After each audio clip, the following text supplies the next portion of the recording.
Hi, hello, welcome. I think I'm doing everything correctly. So we'll see if I am flubbing anything. Hope you've had a fantastic Monday, or as well as a Monday can be for any of us, I am Mo. I'm just gonna give everybody a few more minutes to come on in and just join us here. I'm also still promoting, so give me 1 second while I finish that up as well, because one human show here. It's time. I got this. Boop, boop, boop, boop. Gonna quote retweet this. Oop, nope. Just gonna regular retweet it.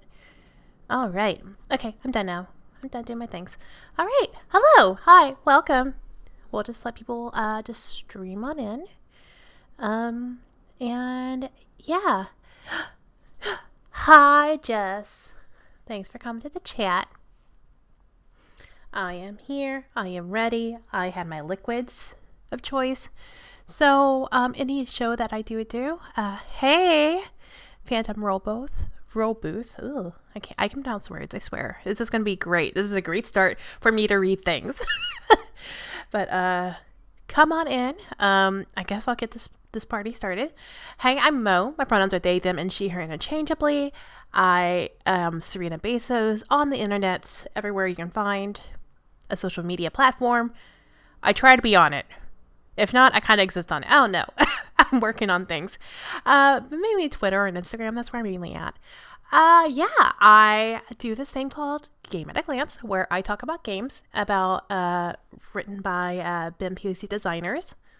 I also talk about Kickstarters, news, anything else that fancies my thing. Random tangents, because it's how I roll. But yeah, let's go ahead and get started real quick. Once again, happy Monday. We are done with it. It is the sunlight hours are behind us. The nighttime falls upon us. But yeah, we have a couple games that we're going to be covering today. Before we do that, let's get into our amazing Kickstarters that I have in place here.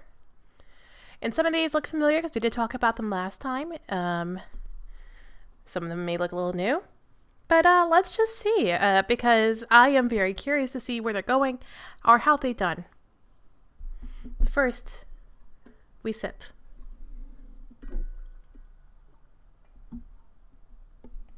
Do not want to give you that ASMR. All right, so let's go ahead and get into this. So we're looking right now at The Shape of Water, which is by Jeon Shim. It looks like it already went to fruition, which I completely missed because I think when I covered it last time, it hasn't even started yet. So it was probably like a 7-day sort of Kickstarter. A lot of these solo RPGs are just really short Kickstarters, and that's completely fine. That is A-okay. We love the short and sweet Kickstarters because it helps us really sort of like recognize what's going on. But yeah, funded in 25 minutes, which is so flippin' cool. That makes me so very excited. And yeah, I'm glad they got all the support they needed. Was there any stretch goals? Let's take a look here real quick. Because I did talk about this last time, I think, as much as I could. Yeah, I did. I remember these photos now. I did talk about this last time. No, it doesn't look like there's any stretch goals, but a lot of these amazing designers and writers that were along with Jeon in regards to this, which makes me super duper happy. Yeah, here we go, stretch goals. They met the first stretch goal is enough to hire a team of 8 brilliant creators, which they did. All of them master magicians in their own right who understand the nature of true magic and will deliver it in their own unique ways to further build out the world with the short fiction, in-character letters, clandestine texts, and others. Both this and the previous stretch goal will be made available to the backers at all game levels. The incredible roster of writers and creators will be announced in stages once the stretch goal is met. Also met is the second stretch goal, to hire a cover artist to create a memorable, beautiful piece of art to capture the spirit of the game. Is this the art? Ooh, it's a concept art. Ooh, that's light. Nice. It almost reminds me of, almost like print block, but there's I like the use of white with the black. That's fun. Like, because there's like a bird here, and like it's like also like a wolf or something, or a badger or something. Their stretch goal was also met. It's awarded 50% raise to every contributor. Yes, I asked to be on board on our first goal. The stretch goal is about getting money to people I love and admire, and about building a fair and sustainable model for an indie game competition. Yes, yes, yes, that is so good. Fourth stretch goal was at 50K, and at which I'll be able to make the compendium and appendix of supplementary mini games and some multiplayer tabletop RPGs that take place in the same world. Yay! Good. That's awesome. And the fifth goal was met. Basically, at 54K, I will be able to afford creating 2 sets of sigils for Bell backers, 1 set of full-color, high-resolution digital downloads, 4 players who are joining the live game are buying the PDF text, and high-quality sticker sheets for people who are backing the physical Fieri reward levels. Ooh, stickers! Gotta love a good sticker. At 60K, I'll be able to triple the pace. The triplet! I should read this before I get excited. I'll be able to triple the base pay of all the creative contributors of the game. And then 66K, I'll be able to pay a bonus to literally everyone contributing to this game. That is so good. I love it. Love it. Yay. That makes me super excited. So I'm glad that it did so well. Y'all know me and my issues with solo RPGs. It's a me thing. And that's about it. But that makes me so happy that they did so well. That just, and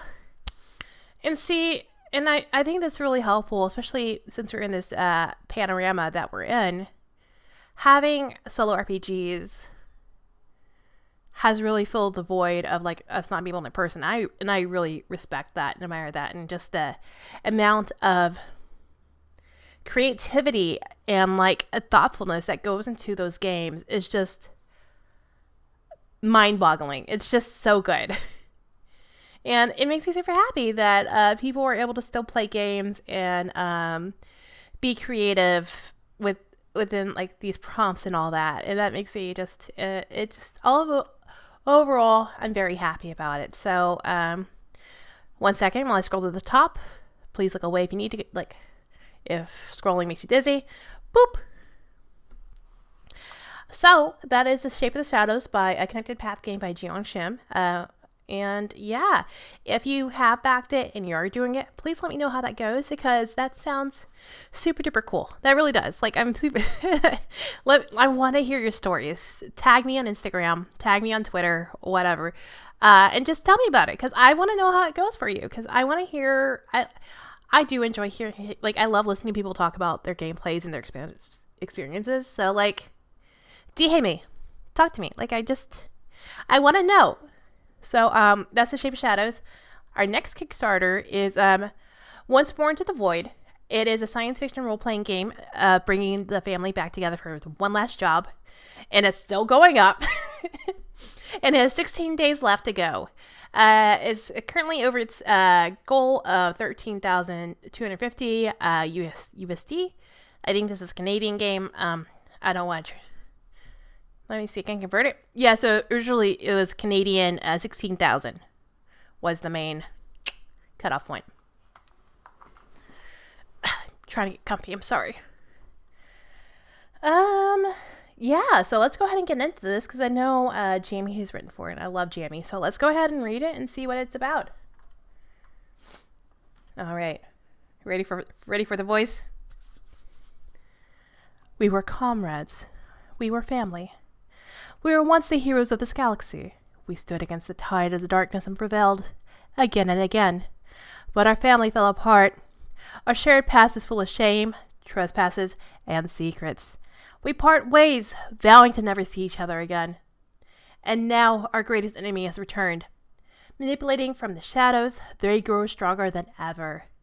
No one ever believes the threat is real. Only the captain has a chance of defeating this enemy, once and for all. But the captain can't do it alone. It's time for the crew to come and get together again, just like old times. But will they go into the void once more? Can the crew trust the captain again? Who left disappointment and heartbreak in their wake? Sorry, that's a really good intro. It's just like, It's giving me very more like just like heisty sort of like situations. I know it's probably not a heist game. That's what I'm getting off the top of my head. It's probably not a heist game, but like it's just giving me very more heist shot like heist vibes. Yeah. Hi Epic. Welcome back. So inspirations. Once More Into the Void is inspired by the television show Star Trek Picard and the video game Mass Effect 2. Oh, didn't they just release like a new Mass Effect, like a re-release or like something? I know a lot of people are into Mass Effect. I have never played it. I think I've watched it. I don't know, but like, let me know. How is it going? How's the new one? One of the players is the captain who must make amends, face the consequences of the past, and try to regain the loyalty of their crew together to take on impossible odds. The rest of the players make up the crew who must learn to believe in the captain and each other again or risk losing it all. Reminisce about the past, fall in love, get in messy entanglements, and see if you can survive the final mission. Alright. Once More Into the Void is based on the brilliant structure of Mobile Frame Zero Firebrands by Meg Way and Vincent Baker. This is, you don't need to prepare a lot of plot or have a GM. Instead, it's made up of mini games, each of one guiding dramatic scene or a small group of games. Ooh, that sounds fun. The minigames are easy to pick up and play. The players make interesting choices for their characters and follow evocative prompts while answering laser-sharp questions. Everyone collaborates to tell an emotional and heroic story together. Everything culminates in one final mission, and that may end in tragedy or triumph. And it just goes into how the game's played. You choose from one of the playbooks: the captain, the veteran, the reformed, the believer, the broken, and the strange. A mock-up of the book. 9 mini games to play. The minigames are a recruitment montage, just like old times. Only one shot to make it right. Blowing off steam. Who do you think you are? The last time we touched... Sorry, I love intimacy in games. If you don't know me, I'm a big sucker for romance and intimacy in games. It's just... It's who I am. I never did trust you. Only if we have Time Captain and Once More Into the Void. So those are the minigames. Testimonials. It looks like they got one from Jay Dragon, Logan Dwight, April Kit Walsh, and Sherry Stewart. Rewards, community copy, digital. They have a community copy, which is awesome, which is a $1 Canadian. Retailer tier. So if you're a retailer, want to put the game in your store without locking up your cash flow. Oh, I need to tell some of my retail fans about that. Sorry. Got distracted. Exactly. If it doesn't say wooing, what's the point? Like, woo me, Captain. There we go. I was going to senpai, but I was like, that doesn't fit this theme. Woo me, Captain. More community copies for print and digital, standard PDF, print digital. Galactic Bank. Those fine bankers who have the means can pledge at the Galactic Bank tier, getting a digital copy of the game, a print copy, sponsoring 2 additional print copy communities. Get a copy of the game and help those in need. Spaceship anime campaign win. I mean, yeah, like you could probably do like Teens in Space and like have it like do like one of those and like kind of set it a la 100 before they go to the Earth. Monster Hearts in Space would probably be really good. IDK. But there could be a lot of spaceship anime campaigns, like Cowboy Bebop would probably be a good one for this. Ooh, yeah. Why am I playing on my chapstick? Put that down. Alright. And we also have a series of additional games that you can choose to add to your pledge. In the Light of the Death of Demon Cries by Sword Queen Games. Keeper of the Cards by Sword Queen Games. Shitty Adventures. I never heard of this one. Hold on. You're an adventurer seeking fame and fortune. You aren't very good at it. In fact, you're pretty terrible. How have you survived this long in a mystery? How the town hasn't run you out yet is a miracle. You and your fellow shitty adventurers know you only have each other, so you try your best to work together, survive, get paid, and make sure tales of your deeds are greatly exaggerated. That last bit's important. After the War, by Genesis of Legend Publishing.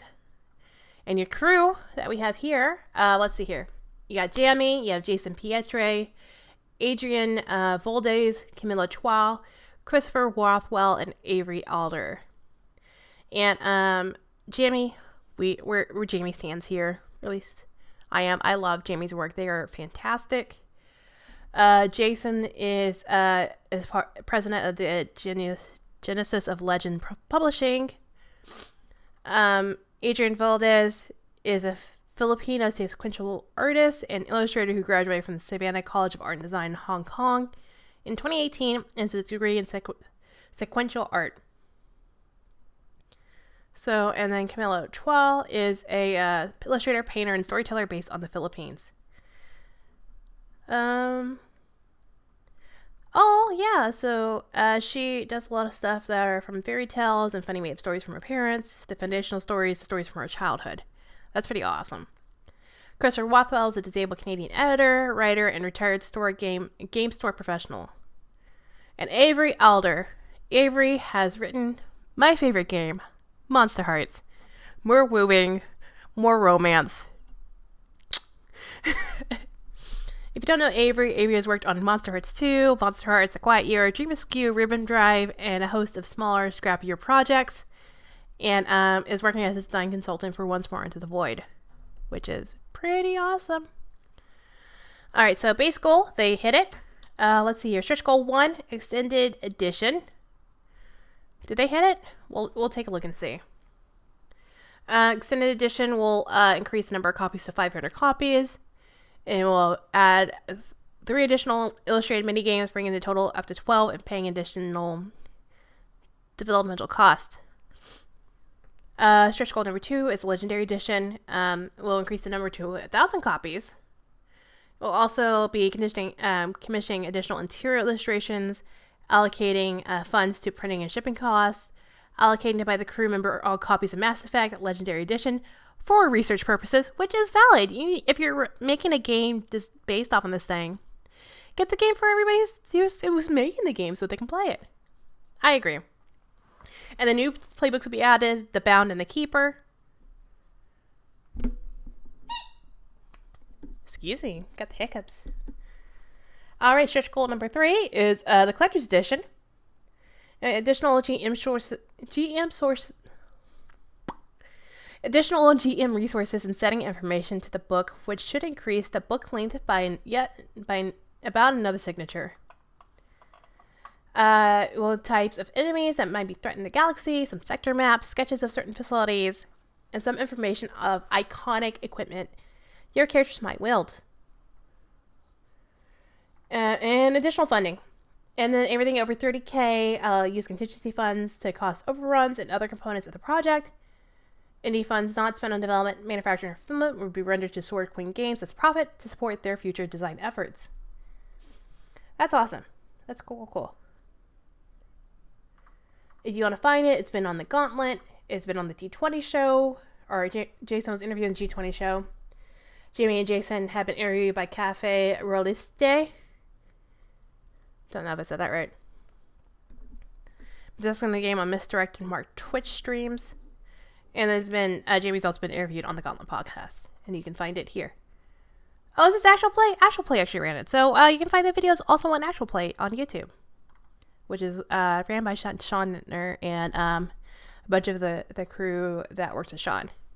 Risk and challenges, environmental stuff. Bop. Alright.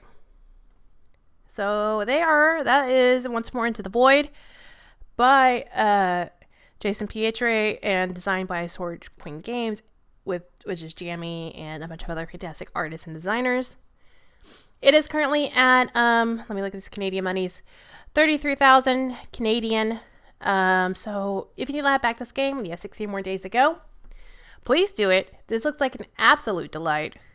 And if you like just that one last job sort of feel of getting the crew back together, Yeah, give it a shot. Tell me how it goes, because tell me your favorite Mass Effect information, because I don't know anything about Mass Effect other than that it's in space and you can romance the crew. That's all I know about Mass Effect. Yeah. So that's that. Hydrate. Please hydrate.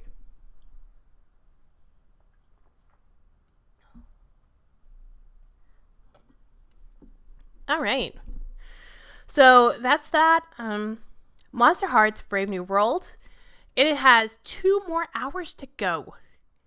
2 more hours. So if you've not backed this little supplemental game for Monster Hearts, please back it up. Some fantastic designers are a part of it, and I'm very excited for it. So, yeah. I mean, you get the PDF for like, what, $8? Yeah, $8 digital. And then if you want a physical copy, it's $16. Like, get it. Get some amazing, like, Monster Hearts 2 supplements and, like, enjoy it. Do it. But it still has 2 more hours to go, so please, please, please do it. They didn't meet their stretch goal of, sorry, as I scroll again, boop, boop, boop, boop, boop, boop, boop. 3,500, where they hired a translator to translate the work into Spanish, which I am very excited for, because I would also like a copy in Spanish if it's available. Oh, which can be bought here. I will have to do that later. Just looking real quick. Give me 1 second. Oh, hey, look, it's in Spanish. Oh, so it's their website. Okay. Nice. So you go to their website, you can purchase it in Spanish, which, we started with their, you can buy the Cuentos on there. I don't know when the Spanish one will be available, but be on the look out for that. If you are a Spanish speaker, please support this. Yeah, just go out and support it. And that's Monster Hearts 2, Brave New Worlds, by Creatively Queer Press. Another Kickstarter. It's not quite out yet, and I'm not on Google Chrome, so that's why it looks like we're in light mode. I'm so sorry. I don't ever use light mode, so I apologize in advance. Save the date, because Arcon, A City of Neon Daylight, will be going live on May 31st at Kiana Shaw's itch.io. Them and Just Jason Please are super excited to release the 70-plus page agnostic cyberpunk setting filled with conflicting factions, interesting locations, and more. So it's Arcon, City of Neon Daylight, a system-agnostic cyberpunk setting by Kiana Shaw and Jason Cutrone. Give Kiana a follow if you haven't followed them yet. She is a fantastic designer. She also worked with the Tabletop Safety Toolkit. Yeah. I don't really know much about Jason. He seems like he may be a good designer. So give him a follow as well. But seriously, be on the lookout for May 31st. What is that, next Tuesday? Well, let me pull up a calendar real quick. Next Monday. So next Monday, be on the lookout for this game. So yeah, Arcon, City of Neon Daylight. And the big one I want to talk about before we got into our games is Into the Motherlands, an original Afrofuturistic tabletop RPG. What?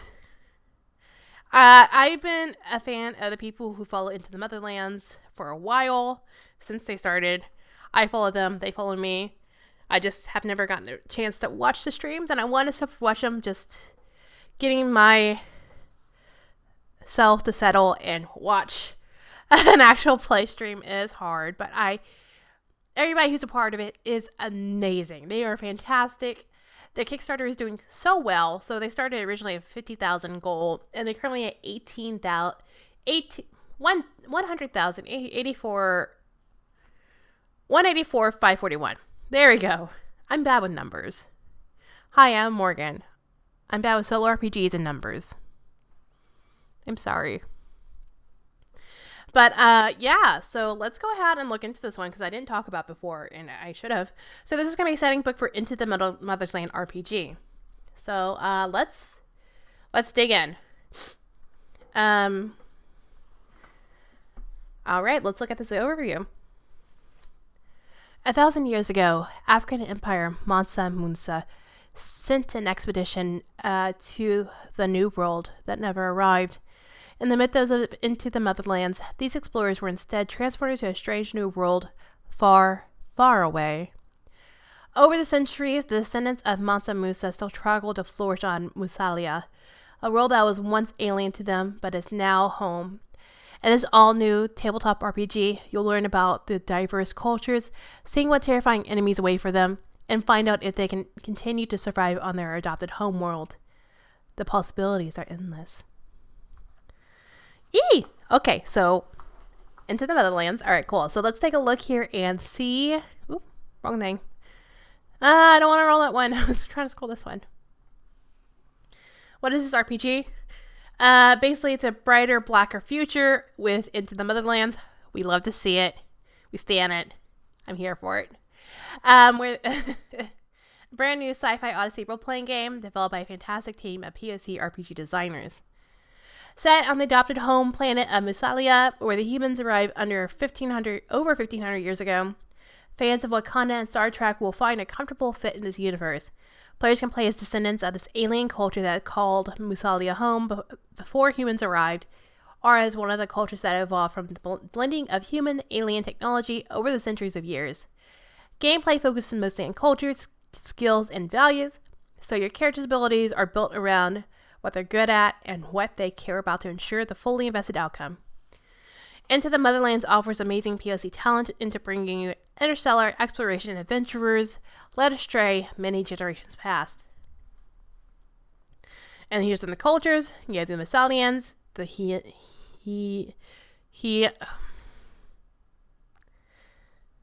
Hianoli.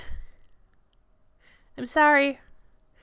The Monsigini, the Solansi, and the Misajai. Once again, I apologize for mispronunciations. I'm trying. Professions of the Motherlands, Biopriest, Blade Keeper, Spine Ripper, Lightbringer, and Tentus. And many more. Locations of the Motherlands. You have Vutau, Halins, Malisuna. Oh, that's it. Okay. Into the Motherlands is the complete sci-fi tabletop RPG that will let you create a brave new heroes exploring unique lands and undiscovered worlds. So you'll begin the Kickstart guide, a source book, and a deluxe edition. Or you can choose to get that.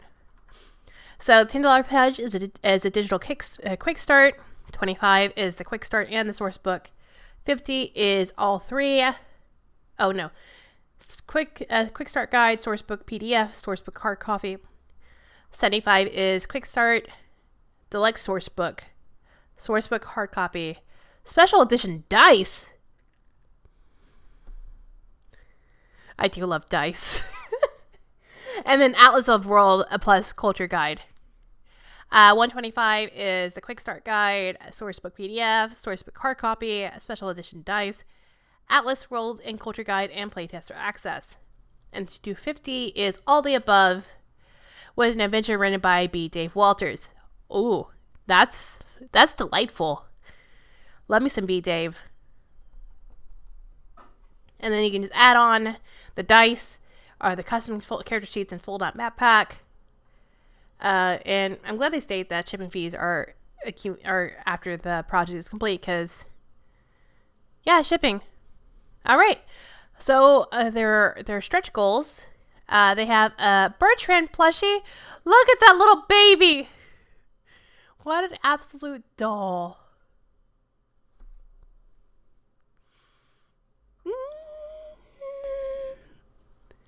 I love him. All right. I'm getting distracted. Sorry. Bonus introductory adventure. Add on enamel pens. Ooh, how fun. Add on art print mini pack. and then Into the Motherlands slipcase. Ooh, like that's fancy.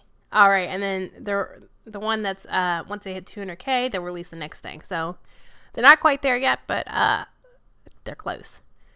Let's see, goals and costs.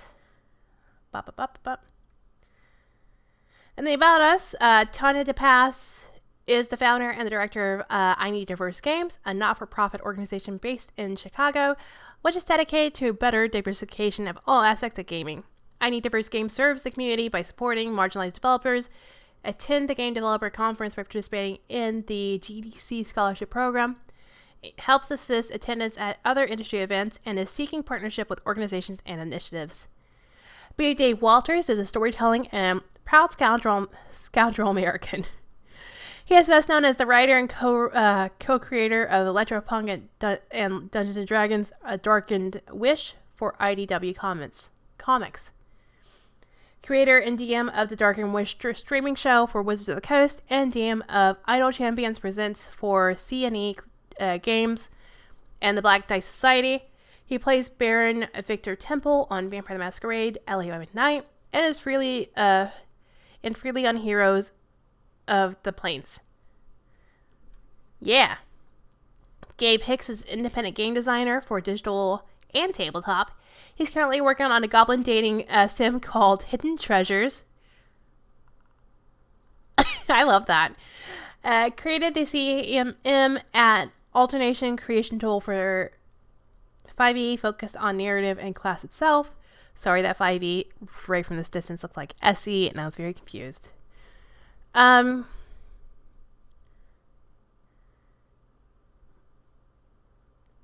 He's worked with Roll20, Pazio, Shadow Health, Mage Hand Press, Imcom, Grim and Perilous, and more. Jasmine, that Bronze Girl Brewhall, is an actress, internet personality, and a content creator best known as for her daily live streams on Twitch, as well as many role-playing productions she has been part of. She is not only an experienced tabletop RPG player, but she is a skilled game master as well. She got her start on Geek and Sundry by writing and GMing the starter kit for Vampire the Masquerade, which led her to playing the Infant Sparrow the Brutal on Relics and Rarities.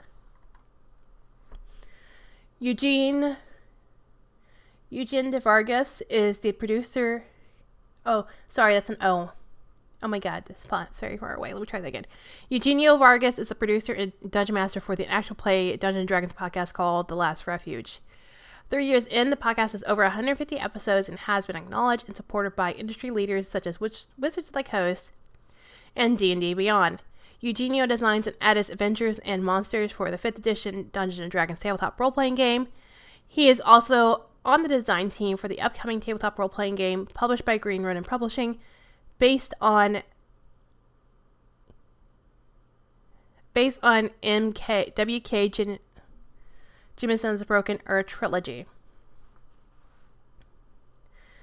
Vanessa B., also known as Pleasantly Twisted, is a charity success manager at Tiltify and a part-time charity streamer on Twitch.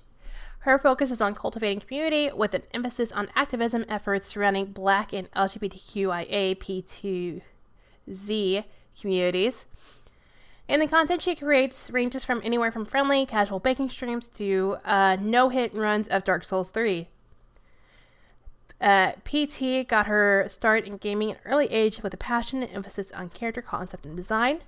Now she does freelance work for streamers on Twitch in conjunction with her streaming schedule. So that's the crew. I am the Sexy super happy and excited about all of that. One moment while I scroll to the top. So they're almost to their 200K stretch goal. That's the word I was trying to look for. Oh my god, my brain. So that is that. We have gone through the Kickstarters, I think. Have I gone through everything? I hope so. That was a lot. I'm so excited.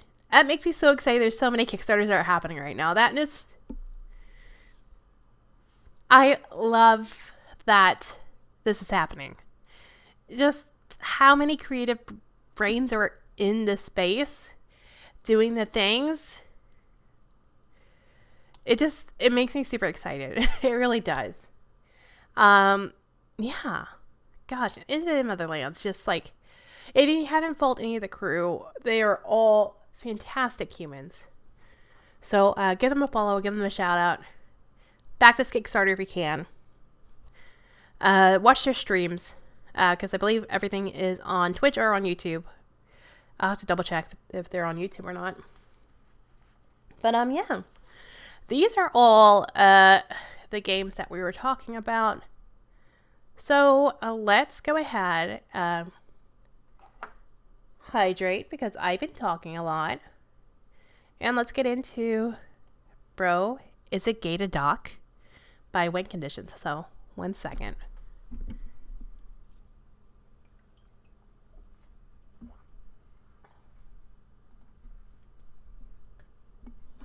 But no, really, is it gay to dock? I don't know.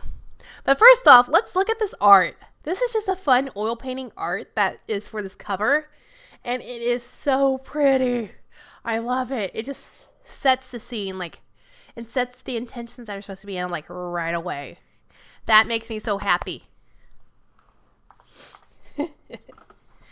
What's so cool about Hack and Win Conditions Shanty by Kevin Van Vulong Win?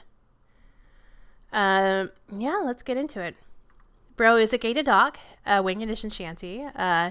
Twitter at Nick_Knack, and you can find it at winconditions.itch.io. We'll go to the itch here in a second, so we can look at any other works that Kevin has written. It's a gay pirate tabletop RPG for 1 GM and 1 to 4 players that uses 6-sided dice. Hacked from the What's So Cool About Outer Space framework by Jared Sinclair for the What's So Cool About Jam on itch.io. Inspiration: Sea of Thieves, Pirates of the Caribbean, the Conan the Barbarian original motion picture soundtrack, 1982. Layout done in Canva.com with Canva assets. I'm still learning Canva. I am delighted how Canva works. Like, I make the promo stock things with Canva for this, and we use it for, like, a lot of other stuff, and, like, I love it. It's fantastic. Cover art is a ship in need of a raging storm by William van der Velde II, 1707, public domain. The Tabletop RPG Safety Toolkit is a resource created by Kiana Shaw and Lauren Bryant Monk. The Tabletop Safety Toolkit is a compilation of safety tools that have been designed by members of the tabletop role-playing community for use by players and GMs at the table. You can find it at bit.ly/TTRPG Safety Toolkit. Please go there. Please enjoy it. Please love it. Special and enthusiastic thanks to Vieta Voletti, Alex Guerrero. I'm sorry, Alex. I always get stuck on your name. Alex Guerrero. God. And you know what? Spanish is supposed to be my second language, but I'm bad at it. Alex Guerrero, J.R. Zambrano, Simon Moody, Chauru Patel, and Hans Chun. And okay, this is where we get into it. Oh, hold on. Let me get my voice ready.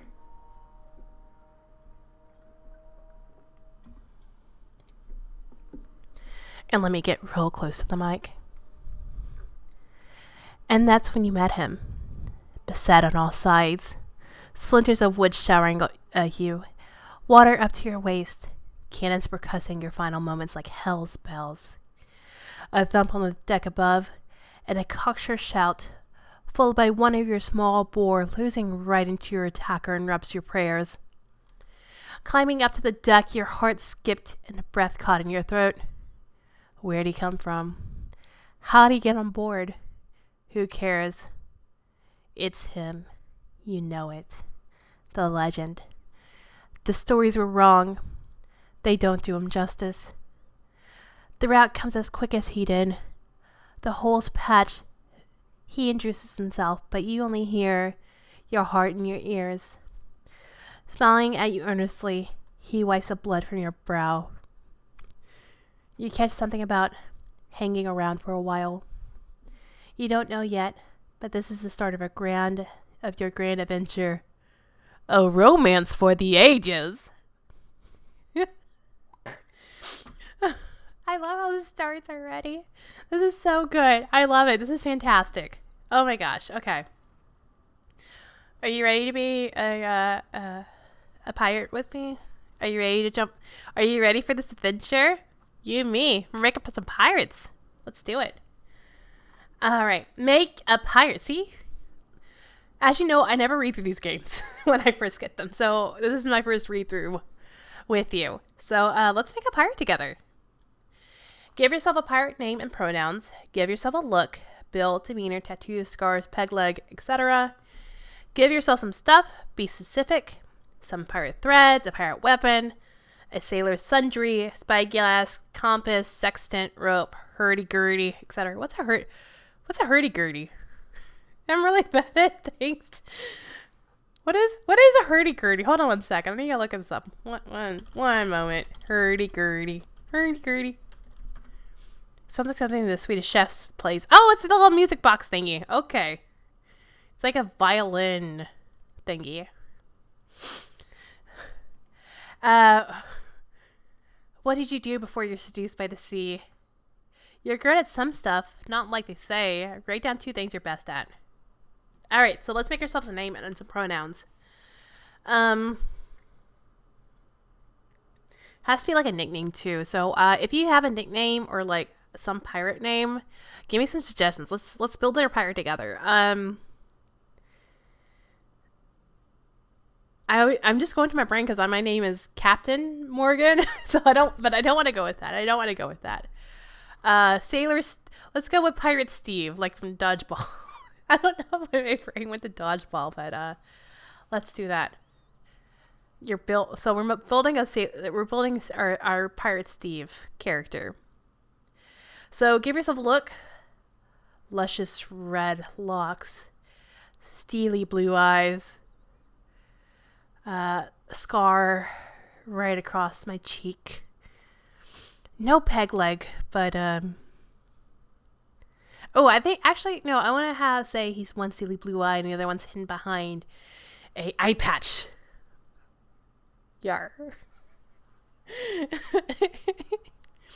And tattoos, maybe just various like mermaids and like other stuff like that. Maybe a shark. Some stuff. Let's see. Let's give him an outfit. So and Pirate Steve has he, they pronouns. So Pirate Steve is gonna have like some boots, some waterproof boots, some cotton linen, black breeches, a white billowy shirt that allows the breeze in and reveals a little bit of his muscular chest. Look, I'm going hard for the cheese here. It's a very romance game. So yeah. And I'm gonna say he's got a compass. Yeah. What did you do before you seduced by the seas? I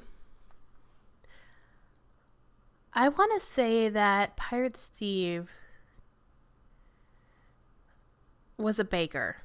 Why not? Let's go. Pirate Steve's a baker. Let's see here. And you're good at some stuff, not like they say. Write down 2 things you're good at. So Pirate Steve's gonna be good at navigations. I think he's really good at night, so he's really good at reading the stars and knowing his ways around, like which way's north and all that. And I'm gonna say another one is just very charming. Pirate Steve, they are a very charming person. Just they have this like air and charisma to them. So like anytime they talk about a story, they just have an audience, you know? All right, make the legend. Give him a name. Give him a look. Make him hot.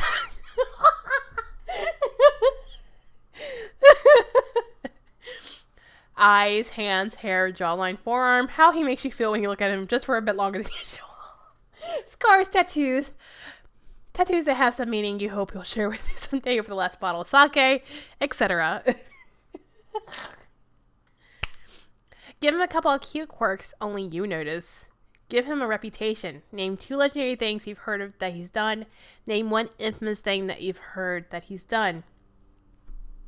While noted as masculine in the text, you're encouraged to adjust the gender presentation of the legend accordingly in such a way to allow queer romance at your table. Gay for everybody. Alright, so let's make our legend. Oh god, what's our legend's name, y'all?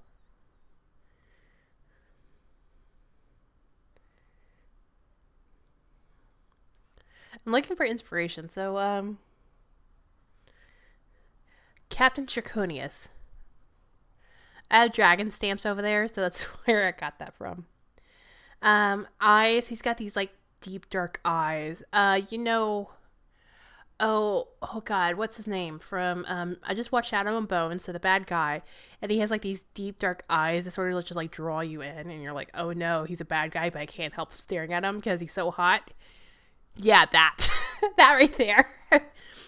Hair, also want to go with dark hair. Like, that's sort of, it's usually just brushed back, but whenever he gets fussed at, it's got one little strand. He's got a couple strands that comes over his face, and you just want to push it out of the way.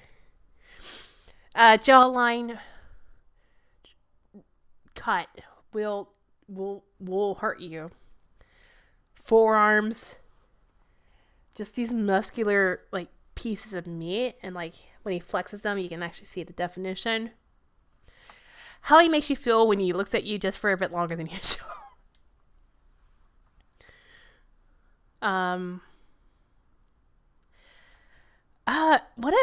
What is that word, like, whenever you can't, you're just caught off guard and you don't know what to do? Is it just, overwhelmed?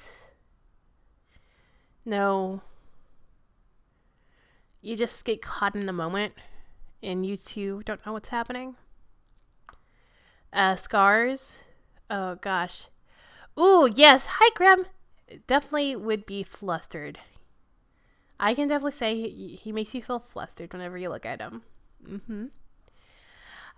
Scars. I want to say he's got just the scars that go right over the lips. So a nice clean line.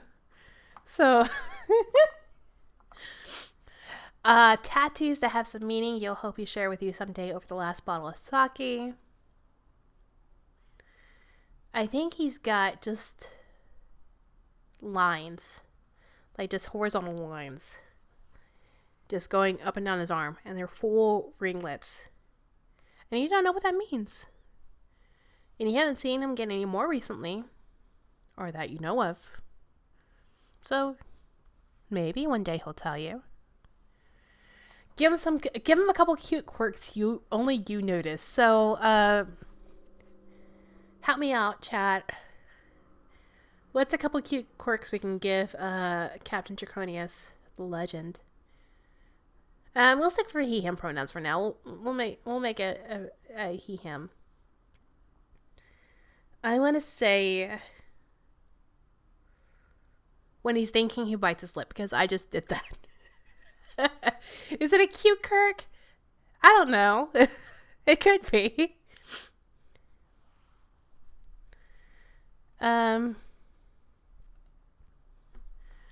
Another quirk we can think about is he kind of, when he's lost in thought, he'll just zone out. And he just has this softest smile on his face whenever he's just thinking. So, like, one time we caught him, like, at sunrise, watching the sun come up. And he's not doing anything except on the edge of the ship, staring at the sunrise, with the sweetest, softest smile on his face. Yeah, let's go with that. Let's do that. Give him reputation. Name 2 legendary things you've heard that he's done. So let's see here. I want to say he's outrun the British Navy multiple times, and he's the only captain that's ever done so. multiple times. Maybe they'll get like 1. And that's about it. But he's done it like maybe like 5 times. Another legend thing you heard he's done.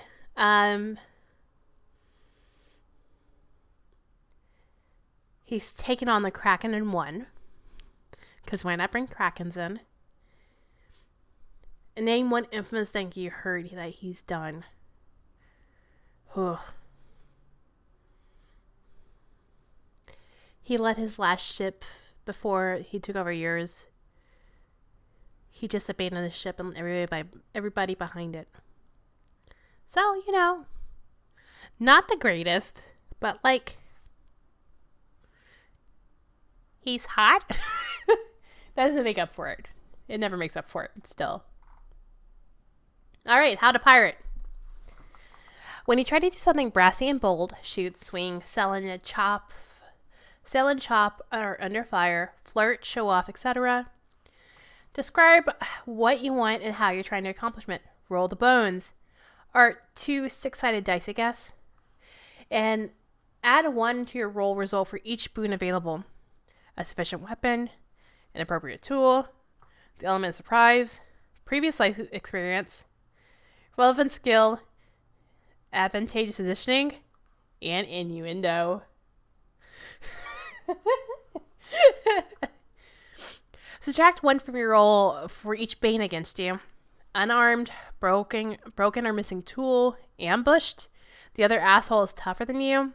Their ship is bigger than yours. Your gut stuck. What does gut stuck mean? Is it just like you got butterflies in your belly? Huh. Add or subtract 1 to your roll for any of each of the legends, reputations, and quirks will help or hinder your action. You may choose to fail any roll in exchange for an intimate moment with the legend directly relating to or a result of it later. Like the pottery scene in Ghost, but for manning the wheel. If the total of your roll is 8 or higher, you get what you want and how you wanted it. If not, you don't get what you wanted, how you wanted it, or both. Either way, the GM will tell you what happens next. How to run a high-sea adventure. Use safety tools. Explore the options offered in the Tabletop RPG Safety Toolkit at bit.ly/ttrpg Safety Toolkit. Compiled by Kiana Shaw and Lauren Bryant Monk. Everything else is negotiable. Attendance, scheduling, rules, characters, what does and doesn't require a rule, consequences, all of it. It's all negotiable. Negotiate in good faith. The goal is to make everyone comfortable, have fun, and have some cool moments in game. I agree. That's so true. It's all negotiable. Just talk to people. Communicate. Well, noted as masculine in text, you are encouraged to adjust the gender presentation of the legend accordingly, such as a way to allow your queer romance at your table. It's not deja vu. The text is repeated from Make the Legend section. It's that important.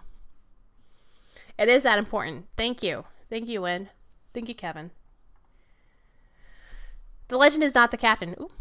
Well, he's a captain in our books. I just call him Captain. How about that? Make that clear and explicit at the table and in fiction. He is there as companion, confidant, and crush. He holds no hierarchical authority over the Jacks.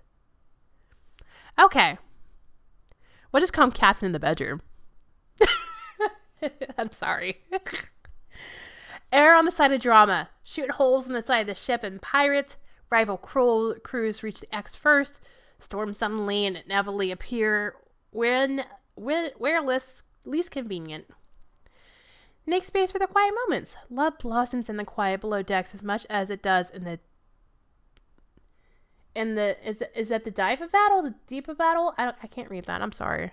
There's din of battle. When playing the legend, keep in mind his goal is to help the Jacks become legends themselves. You may find yourself struggling to balance him too much or not enough for the Jacks. Lean into that. It's key to see someone competent struggle with something new, like teaching a skill they know so well.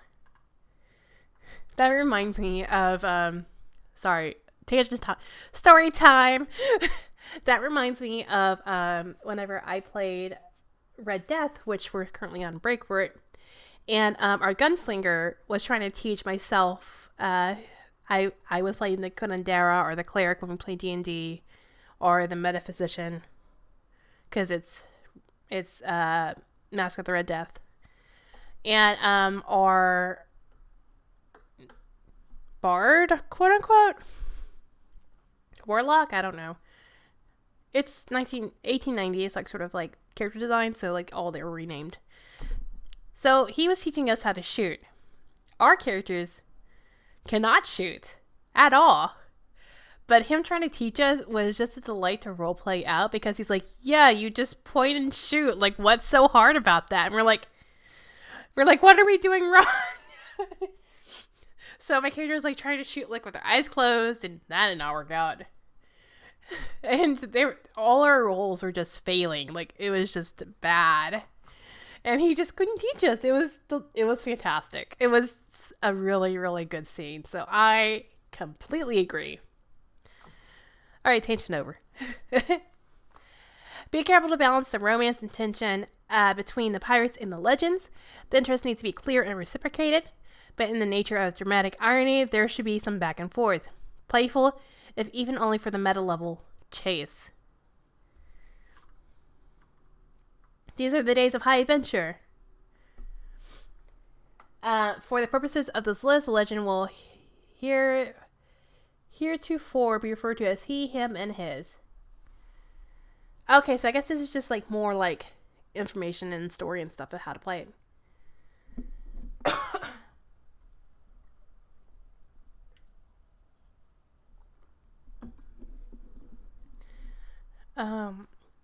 Huetopia people. Next time, please. I would love if you can add a redemption of me hydrating. That would be great. Love, Mo. But anyways, let's get into these. And I want to read these dramatically. Let's get into them. He crashed the ship into the dock again. The patchwork isn't going to hold up much longer, and the coffers are clean. Not once in all your time has he ever properly docked the ship. What are you going to do about it, Jack? He falls in battle. Rip. There's a swath of enemies between you. You can see his soul leaving his body, and he gazes at you with a worried smirk. How are you going to save him, Jack? Contraband in the hold. Destination in sight. You're held and boarded by the Imperial Skip Tracer. Skip Tracer's captain and him greet each other with some familiar and flirtatious banter. One of the Marines calls from below, "You gotta see this, Captain." What do, Jack? Shoot first. Start with a capt, then shoot them again. I love these like little like just nuggets of like how to handle things. It delights me. In a midnight raid on the ship, he is taken prisoner, and you're left behind, dead in the water, the marauder disappearing into the mist. What are you going to do about it, Jack? The map heading presses you towards a beautiful island where untold treasure lies. He immediately begins to trim the sails and turn hard port. Around back the way you came. He knows something he's not saying. What do, Jack? Floating on splinters of your last sloop in your open water, you're down a day's rations and rum, no rescue in sight. He's been fighting off the sharks, but he's wearing thin and his third circles are tightening. What are you going to do about it, Jack? 2 other pirate legends save you. Lucky you. They are, of course, charming, flirtatious, and loaded with booty. He's doing an awful job hiding his unexamined jealousy. They offer to tag along with you on a romp or two. What do you do about it, Jack? Megalodon off the port bow. Crash. The hold is taking water. There's no way you'll outrun in this sad excuse of a seafarer. You turn to ask him what to do, and you see him unconscious, sporting a head wound matching a bloody spot on the mast. What are you going to do about it, Jack? As you just strike the finishing blow on a sworn rival, he jumps in front of them, taking the blow. They immediately sweep down to his side, apologizing to him profusely. What do you do about it, Jack? Dun, dun, dun. And, yeah, that's it. That's it for, Izagata Doc here. Our bro Izagata Doc. This game looks like an absolute delight. I want to play. Okay, I always say I want to play it, but, like, I really want to play it. I do. I really want to play it. Like, that's, this is a game that I would really enjoy just because it has the flirtations, it has the flustering, it has all that. I think it'll be fun. I think it'll be great. Yeah. And this is Bro Izagata Doc. Oh, let's look at the other games that are in this itch.io. Don't mind me or this background. Let me just pull this up real quick.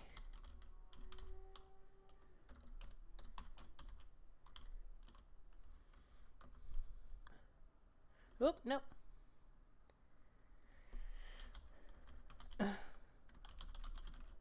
I can spell. 1 second. Yeah, here we go. All right. Other games that are by the win conditions is Closed Fists, the 2-player scrap, Pilot's Light, Titanfall, and A Scotia of Destiny, and a Rules Light tabletop RPG. Before the Boats, a wretched and alone game about war, pain, fear, and hatred. They Took Our War. Oh, it's in a bundle. A Descendant from the Queen, about war and hate.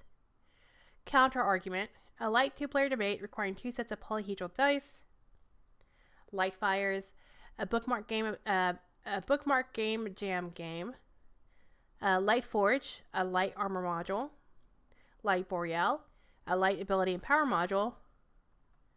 Light Ethereal, a light class module. And Haven's Claim, a Starjet hack and middle fantasy factional warfare. And Called Center, a 2-player game for those who want one less friend by the end. Okay, let's take a look at this one. I'm just reading this like this little cross-eyed area right here. A self-therapy exercise conducted in order to expel the trauma of customer service, mostly unsuccessful. Yo, so real talk. I have worked customer service I did for almost like 8 years. And I did call center work for 6 months. Because I am not built for call center work. That is not good for me. I have anxiety now about talking on the phone. So yeah, that's great. That's good. It's a Rules Light 15 minutes role-playing game where each one of the players tries their best at ruining it the other's time. Best at ruining it the other's time. If you worked in a call center, you might avoid this one. Okay, so that's pretty delightful. I love that, but also I hate it. Let's look at this Closed Fist one. A small, simple, and fast game about resolving conflict with violence, technique, and luck for 2+ players. Set the scene, create fighters, pick techniques, and roll dice to see who comes out on top. Inspirations Kitchen Contest by Hans Chun. Oh, we're about to talk about that game. A Street Fighter Mouse by Kamasi Washington. Shadow, Crouching Tiger, Hidden Dragon, and Kung Fu Hustle. So that's really cool. I like the art. The challenge has been issued. The challenge has been accepted. You've entered the field and you will leave head held high in victory or hung low in shame. The fight is as much about tact as it is strength and luck. Flow the play. Looks like establish safety tools, review the rules, put some kick-ass fighting tunes, establish the scene, create fighters, pick a technique pick a technique for your fighter, roll your fighter's dice, pool in secret, select a hand from your pool and hold it in a fist towards your opponent, announce any techniques you're using this round, show your hand and resolve announce techniques, determine the victor of this round, work together to describe the friction in the round per hand, techniques, and victor. Repeat until each fighter's pools expended or best of the 3 rounds is determined. That's delightful. Okay, that's fun. I like that. That's cool.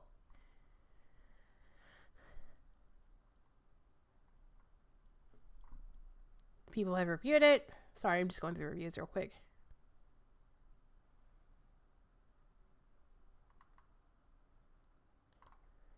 Someone's being unsolicited advice, like they always do. But yeah, this sounds great. Check these all out at winconditions.itch.io, where you can find all these games by Kevin Wynn. And yeah, this is super exciting. I'm going to take a quick break just so I can refill my water bottle.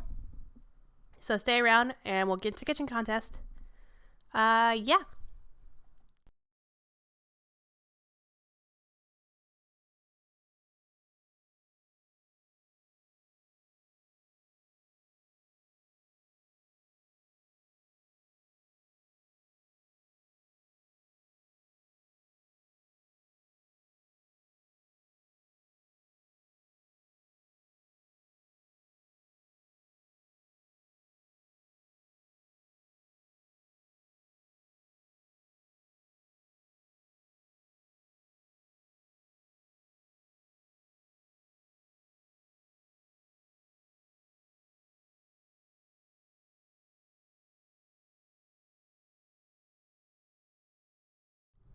Okay, that was shorter than I thought it would be. I am back. Hello. If you stayed with me, thank you so much for staying. So we can get to our next game here. I'll keep itching up for later. Now we're going to get into the kitchen contest. I have been wanting to talk about this game for a while because I love Hans' work. He's a fantastic guy. Great designer. Creative, all get out. And it's just super cool. Also, we're a birthday twins, so I love him. He's great. All right, so kitchen contest. Mini chefs, 1 prize.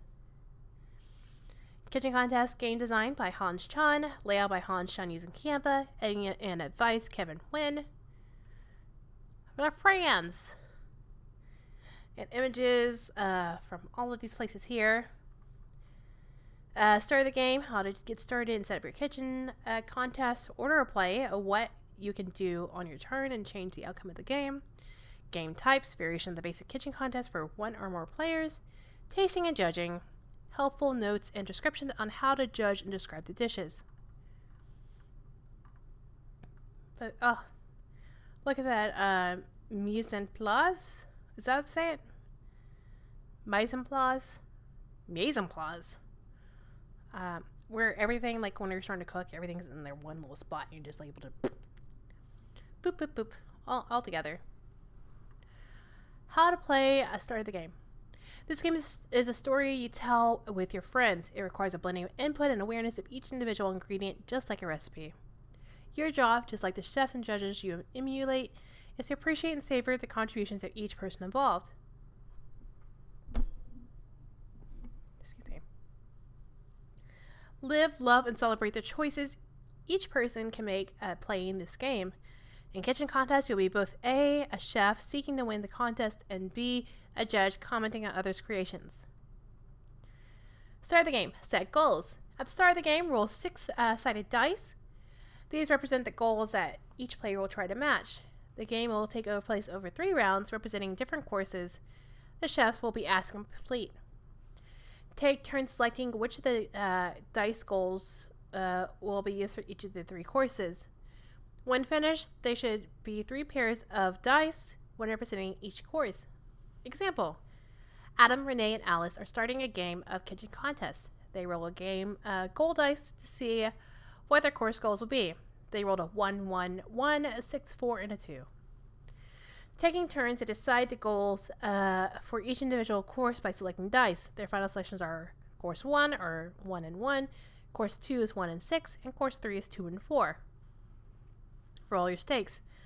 Once the goals are set, you roll the same number of dice to form your dice pool. These are dice to use to determine the outcome of each round. The closer the numbers you are to the course goal, the numbers are to the course goals, the better your results. Unlike the goals, you can once you roll the dice, you keep all 6 in your pool.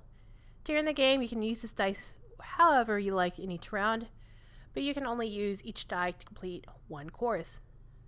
Alice rolls her 6 dice. She gets 4, 5, 6, 6, 5, and 1. This could be good for the course goals. Already, Alice can match one of the ones from course 1, match all the dice from course 2, and match the 4 from course 3. Not every dice can be an exact match. During each turn, you'll have a chance to change your dice to get closer to the goals, or change your opponent's dice to keep them from matching. Start of the game. 3. Describe your chef. Alright, make chefs-me. Alright, for each chef competing, tell your friends their names and their pronouns. Think about how they cook and what their preferred techniques are. Describe an opening sequence from your chef that tells the audience about them. What did they look like? What are they shown cooking? What's your chef's signature technique? What do you hope to accomplish? What's their normal day like? How have they trained for this competition? And I kind of want to do like an opening scene where you're like, you like have this cooking competition show, and like, you see them like starting to get prepped and ready, or watching the judges or the host talk, and it's like a flashback to like introducing who they are. So you're like, da-da-da-da, and it's like it cuts to like a new thing. So I want to say that I want to go with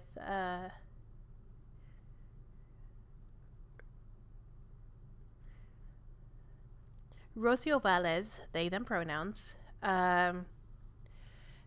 You can see them as the scene sets.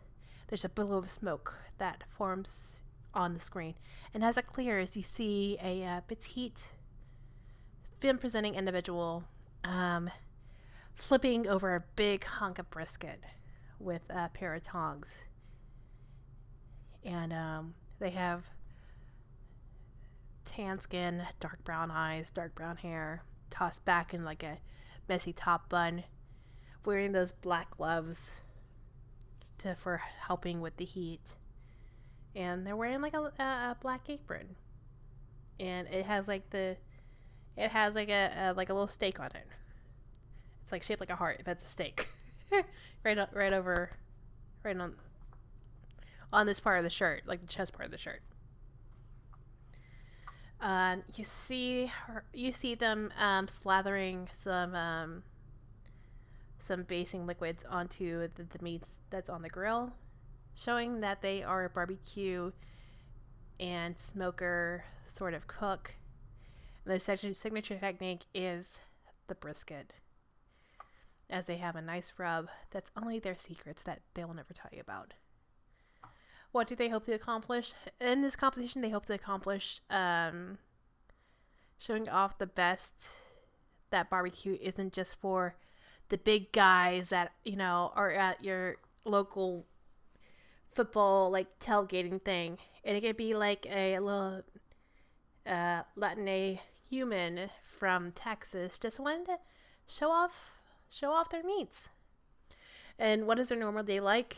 They usually wake up like early in the morning if they're and then tag out whoever's been handling the brisket all night, because smoking brisket does take forever.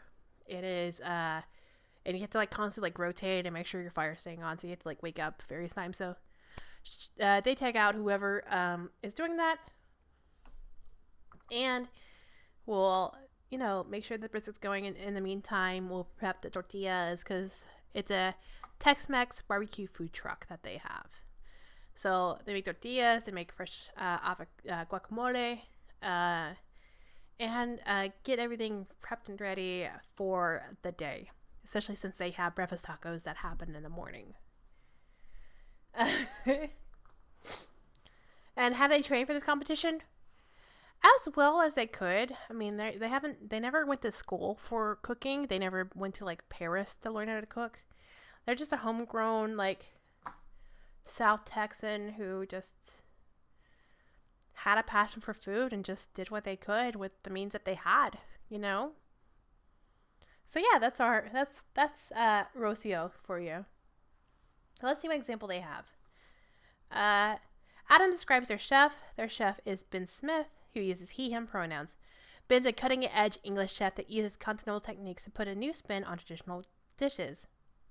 The opening sequence shows Ben running uphill, then pick a fresh apple from a tree. Ben's in his kitchen in rural Sheffield, where he's cooking the apple in a pan. Then it cuts away to him pulling a perfect apple tart out of the oven, which he quickly plates, drizzled with a balsamic reduction, and decorates with a sprig of mint. So, go wild.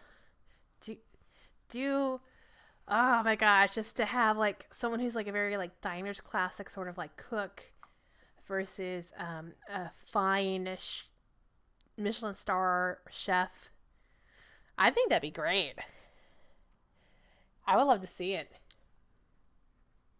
Judges. For judges, tell your friends their names and their pronouns. How did they get to be a judge? Are they a celebrity?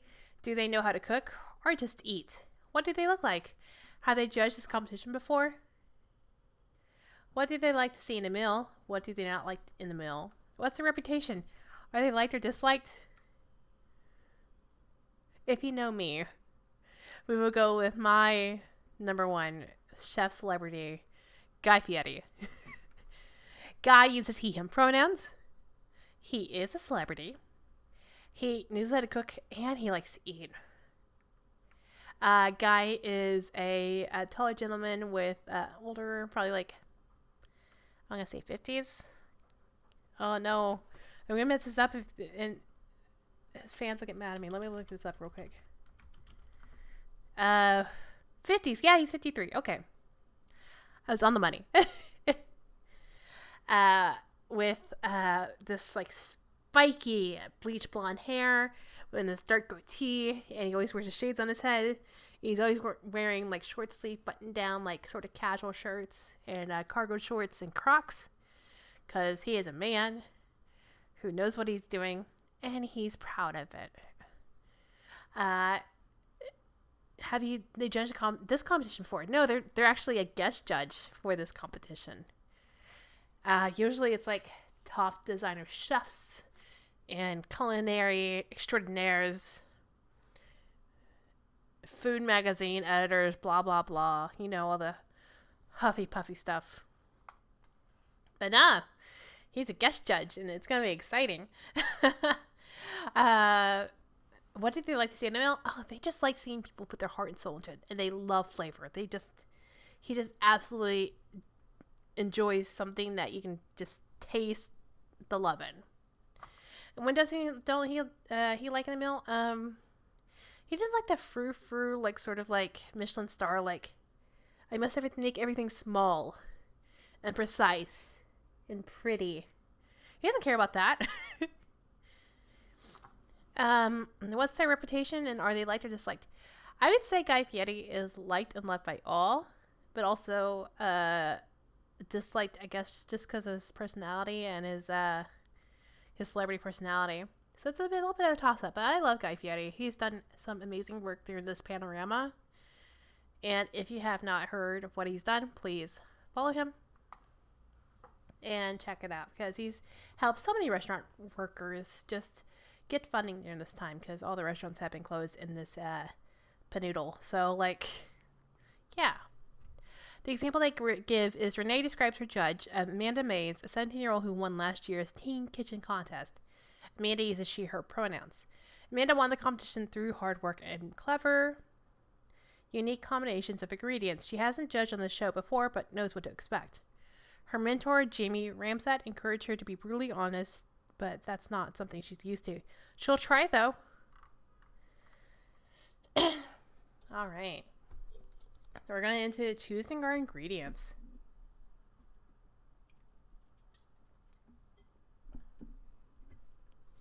It's time for the contest to begin. Your dice are set. You know what your goals are. The 3-course contest is general themes. Course 1 is an appetizer or small plate. Course 2 is an entree. Course 3 is dessert. Determine what the secret ingredients of each round will help you think about what your courses will be. You can pick from an option below or roll 2 dice and some to get the random result. Suggestions: if you're not sure what you can make with these ingredients, do a quick internet search for inspiration. I love it. Like, just because, like, so, like, a lot of people playing probably don't cook a lot or don't, like, watch cooking shows too much. So they're like, what the heck will I don't even eat this. What is this? Like, what? So it's great that they have these options in place to be like, hey, we have a list for you to choose from if you don't know. And just look it up. Take a minute, Google mushrooms, and just see what kind of recipes can be designed with it. Random ingredient is 2 to 6 savory ingredient, roll on the table, 7-11 sweet ingredient, and 12 double ingredients, roll twice more. So savory ingredients provided are vegan chorizo, buckwheat flour, dried bonito. I think bonito is fish flakes. Enoki mushrooms, fresh cuttlefish, English walnuts, pork gels, rat snapper, lamb ribs, quail eggs, beef kidneys. Sweet ingredients are fresh cream, blood oranges, beef suet, saffron, fresh peppercorns, puff pastry, green cardamom pods, finger limes, macadamia nuts, cacao nibs, and molasses. All right, Adam, Renee, and Alice are ready to start. They roll for their course and ingredients and get course 1, enoki mushrooms, course 2, saffron, course 3, cacao nibs, and they're ready to play. Start cooking. All right, we are starting to cook. Let me just get shifted here. Now that you know what you're cooking with, it's time to start. Roll 1 die each to see who will take the first turn. The highest roll goes first. If you have a tie, decide who goes first or roll again. Describe the opening scene for your kitchen contest. The audience got a chance to meet the chefs and the judges in the earliest section, but now is a great time to describe the kitchen that the chefs will compete in. What does it look like? What is a chef's station like? Where do the judges sit? Is there a live audience? So my last cooking competition show I actually watched was the Final Table on Netflix, and they had like this like really clean like dark stadium. You can tell they had a live audience too because like you can hear people cheering in the background, and they had these lights that were overhead, and it's just very dramatic. And they had these like big screens that showed like the countries that they were cooking in and all that. And then they had a platform that raises that the judges sat on, and underneath was the pantry that the chefs can go into and like grab all the ingredients they needed for whatever they were cooking. It was wild, but it was so cool at the same time, you know? Like, it was just like, whoa. It was so nice. So yeah, I'm going to go off the final table for that. And the scene opens up, and all we hear as the camera's so dark is just a cheer of anticipation from the crowd. And then, like, the spotlights flood down on each of the stations that the chefs cook at. And you see each of the chefs there. They're all, you know, waving to the crowd, and then they look at the host, and they're just like ready, focused, ready to go. And the judges talk, and they sit on like a platform where they'll just watch. They sit above so they can like see everybody, and then eventually they'll get down and like walk around and, you know, interact with the cooks. But for now, they're just there. Hi, Joe. Welcome to me describing a cooking show. We're doing a kitchen contest by Hans Chun right now. So he came at the perfect time, actually, because we're just describing how we start cooking and getting into it. So, yeah. And each chef station is completely... It's a good, like, workbench with a comal... Sorry, not a comal, but, like, a stovetop, has an oven... Plenty of bench space. Yeah, it's based off like cooking show competition, so it's a really fun, interesting game. And just plenty of spaces and like just space to work on and like just flat surfaces because you need like surfaces to cook. And then they have various pans like below, like kamals and like pans and pots and all that good stuff. Even like sous vide machines or like the I don't sous vide. I know they're like in a bucket and they stick a thing in and it makes the water circulate, but that's all I know about sous videing. All right, let's keep going. What else is significant about this kitchen contest? For example, how do the chefs get their ingredients? Is there a time limit? Are there other restrictions on what they cook? Are those restrictions different for each course? Discuss these questions as a group and decide on what you want. Then describe this opening scene and start cooking. Proceed to the order of play section.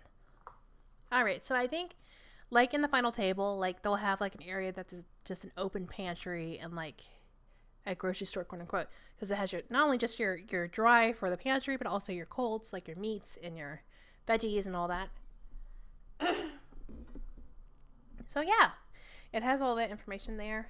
I'm gonna say they're given like an hour for each course. That's a restriction that's in place. They can make anything. They can have everything that they need to get from the pantry. However, they have to do it within an hour to produce something on the plate. So yeah, that's fantastic. Let's go ahead and order a play. Look at this tiny pancakes. Look at it. It makes me so happy. Also, I love this copper pot. That's so pretty. All right, order a play. Once the gold dice have been rolled and divided into courses, the players have rolled their dice to form their dice pools. Cooking starts at regular turn order commences. There's one round of play for each course and one turn for each die. That means a typical game of kitchen contest is 3 rounds and 2 turns per round. On each turn, you describe your chef cooking and competing by selecting a fictional action and its outcome. At the end of each course is a judging phase where you describe your judges reacting to the dishes offered. Finally, there will be closing ceremonies where you describe the reaction to the winner and the competition. 1. Start a play. Review the gold dice for the course. Review the special ingredient for the course. Take turns and predetermine starter game step 6 order. Choosing actions from the list 2 on your turn. Once each player has taken 2 turns, a course is finished. Proceed to 3, end of course. Right? I'm glad I ate before I did this. So, if you need to eat please eat a foods if you're not eating a foods, dear viewer. Because I do not want to make y'all hungry in regards to this game. So, yeah. On your turn, you can either transform a die, represent cooking in a skillful way, sabotage an opponent, tampering with their chances of success, or savor the moment anticipating victory. These choices give you opportunities to change your dice to better match course goals or change your opponent's dice to make their job harder. Make your selection and describe your moment in the story.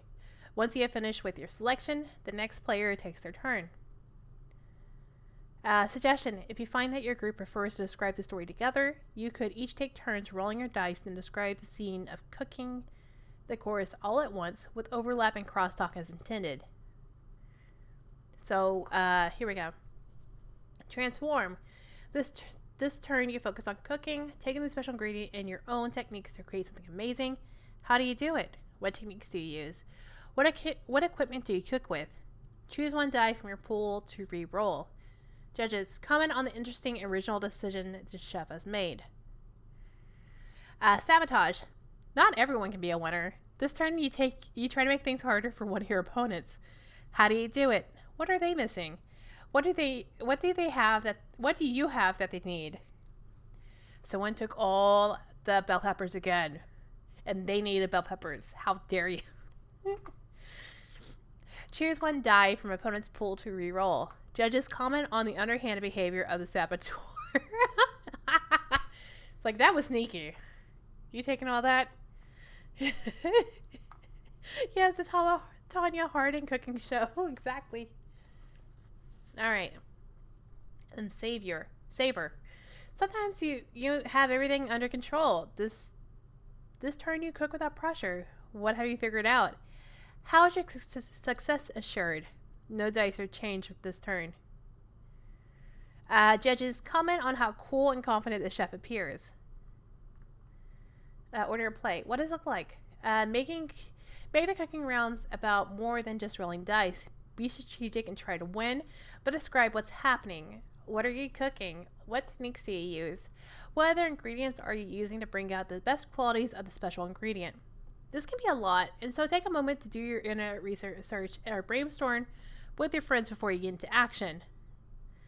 Reaction shots. While everyone is cooking, describe some reaction shots. If your chef is taking their turn, let the story get close to them and have them tell the audience about their creation. When it's not your turn, what are other chefs doing that surprises or concerns you? What is your judge focused on? Is there a technique that they are intrigued by? A dish they're interested in tasting? What do they see for good or bad? Reaction shots can be a great way to keep your play interesting and involve all the players in every scene. Example transformation. Adam, Renee, and Alice are cooking their first course. The goal dice are 1 and 1 for a total of 2. Alice's dice are 4, 5, 6, 6, 5, and 1. Alice's dice use a transform action to reroll her dice. She chooses to reroll a 5. She rerolls and gets a 2. This result is closer to the goal than the original dice, so Alice decides to describe a positive scene where her chef bursts into action, forcing a lot of flavor into a rich udon broth using an unexpected combination of beef marrow and anchovy paste. Anchovy paste is actually really, really good, and beef marrow just makes it like extra rich. That sounds great. I wish I did more cooking, honestly. I really need to do that. Summer, now that, that we're all starting to get like vax and hanging out, like I can actually bake for people now and give them treats so I don't eat all the baked goods. That'd be great. Examples for Sabotage. Adam, Renee, and Alice are all cooking their first course. The goal dice are 1 and 1 for a total of 2. Alice's dice are 4, 5, 6, 6, 2, and 1. With Alice being so close to the goal, she has a 1 and 2 for a total of 3, a difference of just 1. Adam decides to sabotage Alice and reroll one of her dice. They reroll her 1, but the roll is also a 1. With the result having no effect, Adam describes how their chef attempts to keep Alice from completing her broth by moving the anchovy paste. Unfortunately, Alice describes her chef as looking again and finding a mushroom broth concentrate. Alas! End of course. When all players have taken their turns, it is time to compare results. Each chef player removes 2 dice from their pool to represent their prepared dish. These dice will not be returned to the player's pool, so by the end of course 3, all 6 dice will be removed and used. The player's chosen dice are summed up and compared against the total of the course goal. Record the difference between the goal and the player's dice.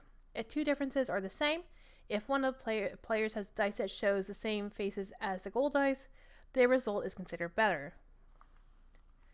Keep track of the differences in each course. The final winner can be surprising. Example, Adam, Renee, and Alice have finished their first course. The goal dice is 1 and 1 for a total of 2.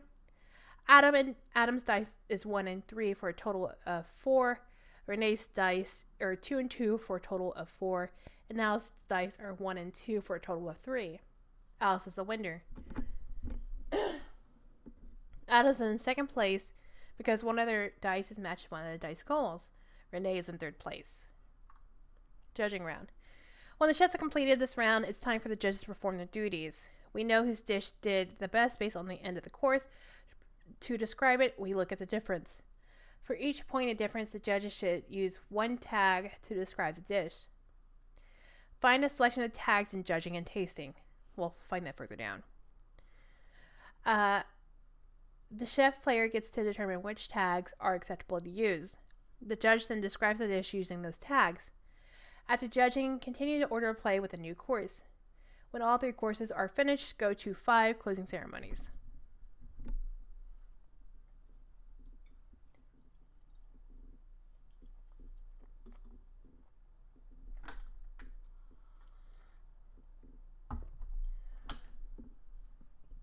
All right.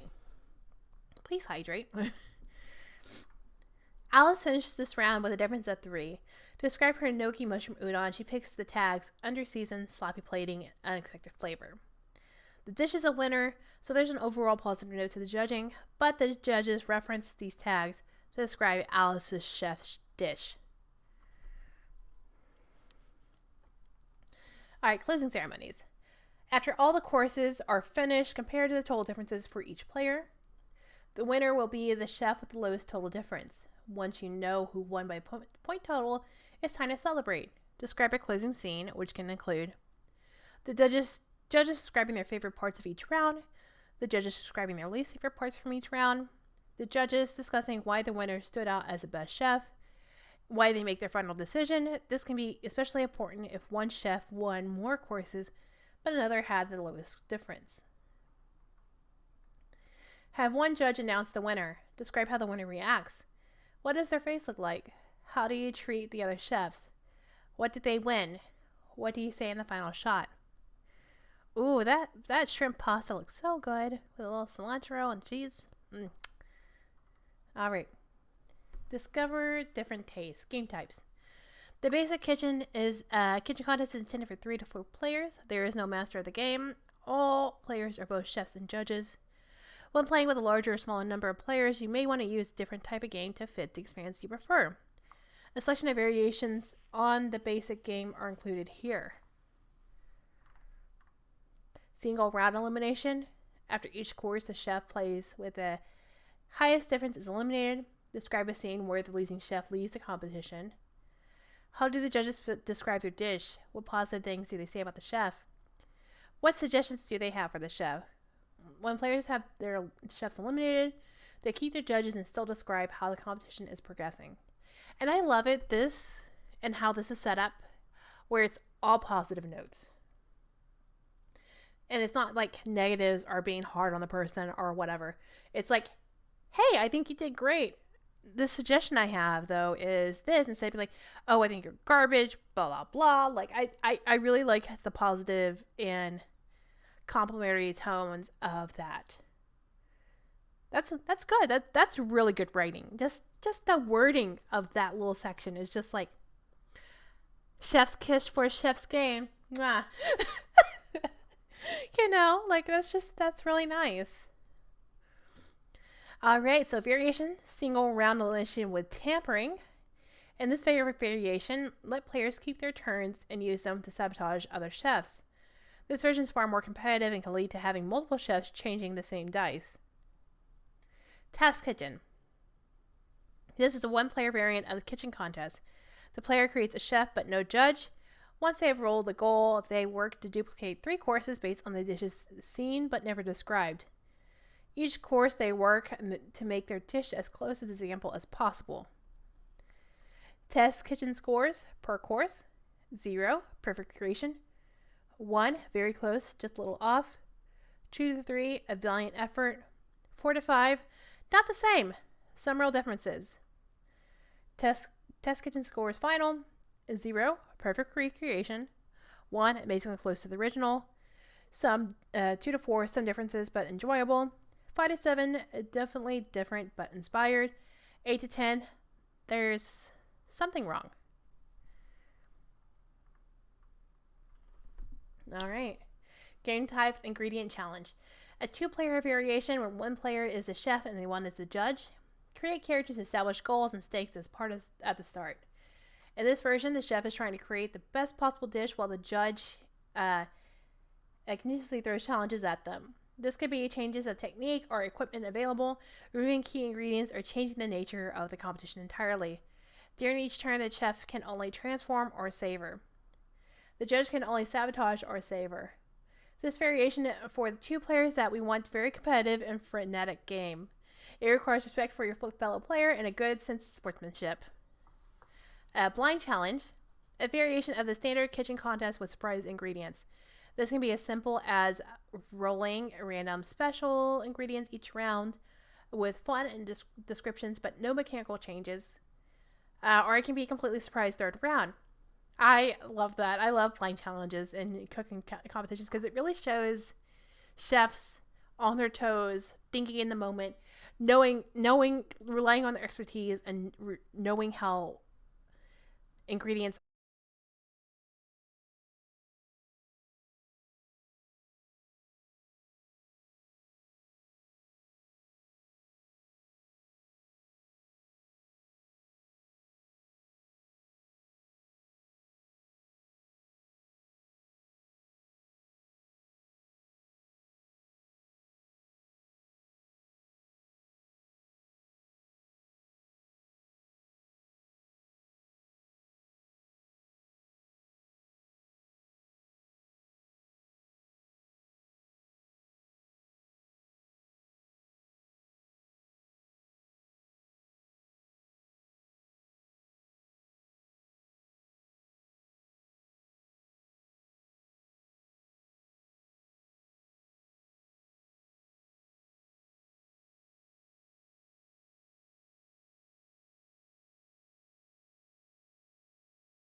Thank you for your patience. I am so sorry about that. That was unexpected.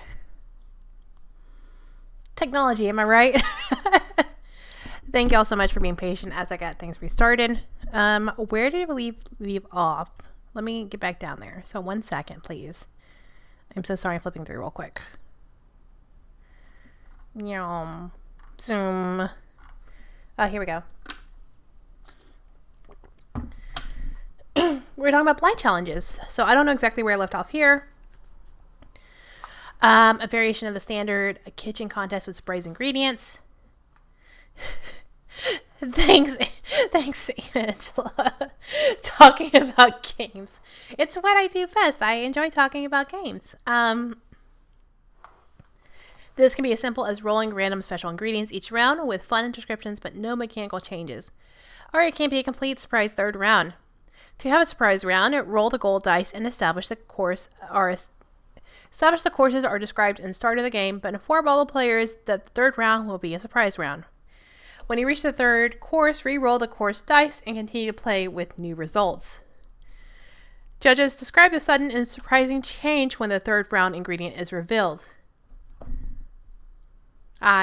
I also love that. That's fantastic. I love having a blind challenge round. That sounds so good, honestly. All right, judging and tasting. Here we go. But also, can we admire this first section? Is that paella? It looks like paella. Someone's making lemonade. Someone is grinding some ingredients in a pestle and mortar over here, and some spices. It's so good. All right, judging and tasting. Describing art. Find exciting and different ways to describe dishes can be a real challenge. When judging, you may consider different parts of the experience of each dish.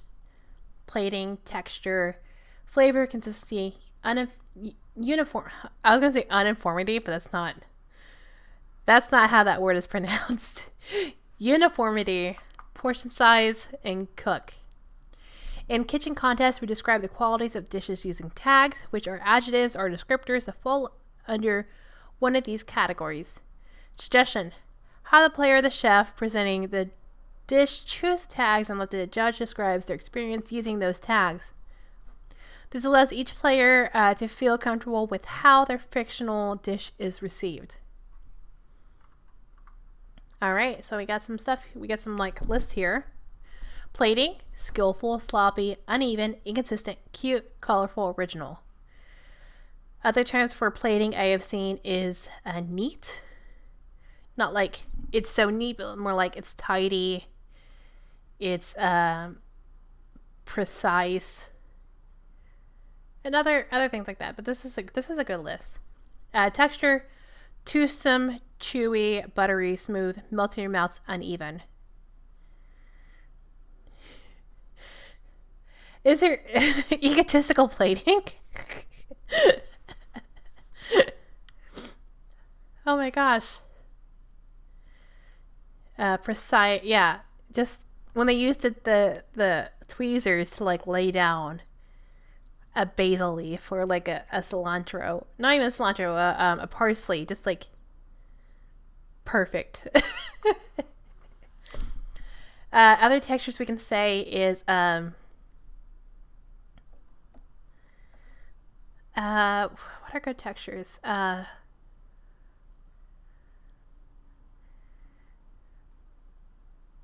I'm drawing a blank on textures of food. Soft. Crunchy's a good one. The freshness, like it's like if there's like, I'm gonna go back to bell peppers because I love bell peppers, like raw bell peppers, and they just have this bite to them.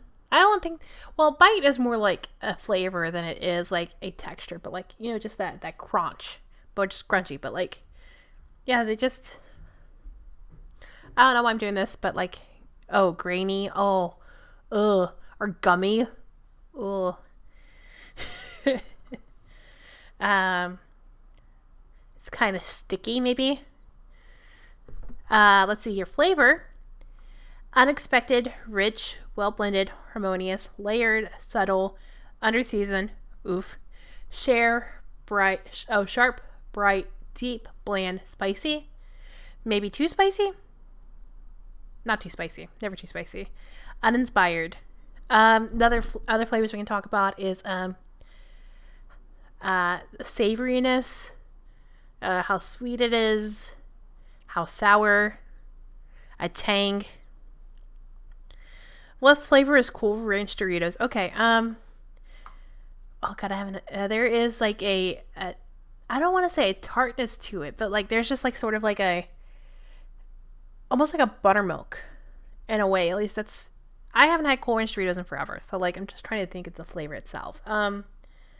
But there is like not like a coolness to it. It doesn't like calm your mouth, like, but it just has like a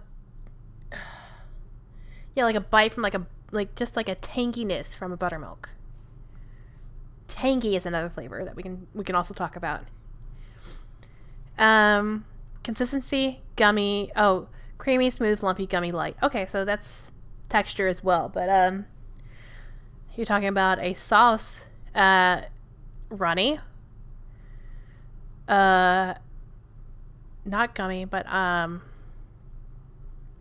just almost like a jello, just very compact. I don't think that's a consistent like description, but like, yeah. Uniformity: uneven, inconsistent, clean, precise, and perfect. Not uniform is another one, or inconsistent rather. Portion size: spot on, small, generous, underwhelming, inconsistent.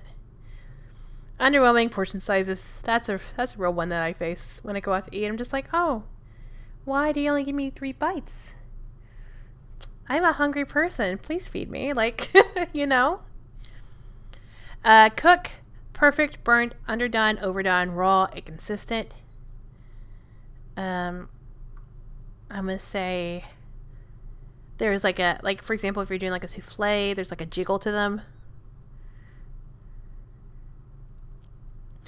But I don't want to order more. It was like $18 for that little plate in the first place. You know? I'll go hungry.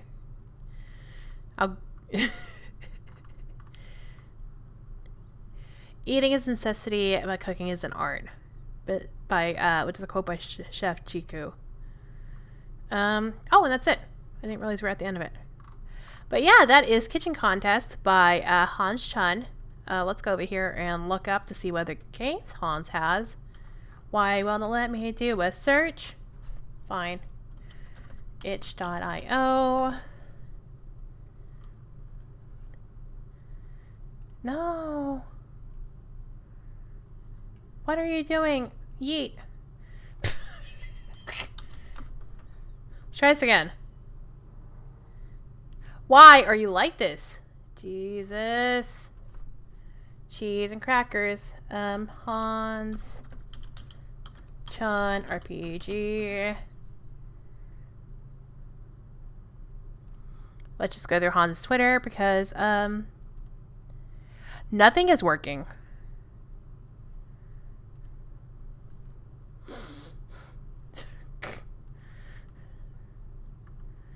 I just want to show things off. Why are you like this? Why are you like this?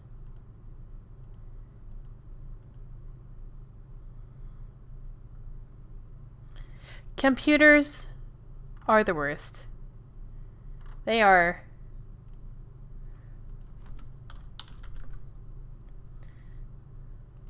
Can I do this?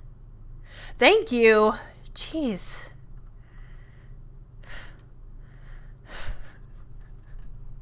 I'm so bad with technology, y'all. Okay, so let's look at some other games that Hans has written. So we have the Sea Shall Carry Us Home, a game about what we remember and where we hope to arrive. An Up All Night Game Jam. Let's see here, the Tower. A game of exploration and adventure. Angela, that's so true. Technology, I see you have a simple request. Would you like it to become needlessly complicated? Yep, that sounds about right. Kitchen Contest. Dragon riding is easy, isn't it? Ride dragons, face danger, have fun. Let's look at that one. It is a name your own prize game. You're a dragon rider. With your companion dragon and your friends, you will face danger, see the world, make new friends, and along the way, you'll take turns playing the rival, driving the store forward, and confronting dragon riders with their foes.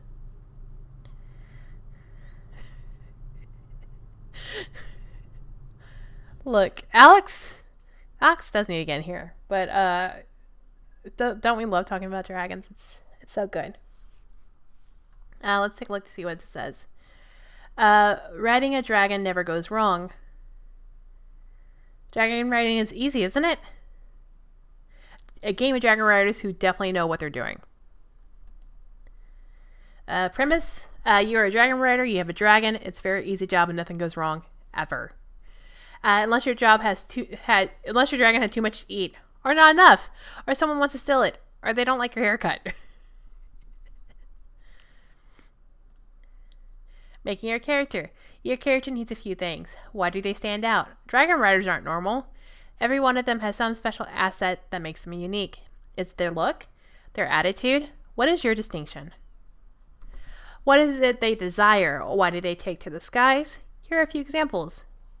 They teach people that dragons aren't dangerous, prove that they are the best, to see and learn about every species of dragon there is, to show character X that they are amazing. This is your motivation. Your distinction and motivations are traits. In time, your character will gain other traits as well, such as experienced flyer, talent hero, skilled mechanic, and more. And those are the little images that we can get. That's really cool. Let's see what else is here. So I actually played in this jam, the Up All Nights jam. I didn't play this game. I played another game, but all these games were fantastic. I really enjoyed them. It's a game for one facilitator and 3 to 5 players. In this game, a group of characters make their way home across the sea. Their destination is distant, beyond the horizon, but their hopes and memories buoy them up and carry them forward. This is a diceless role-playing game expected to take 2 to 4 hours to complete.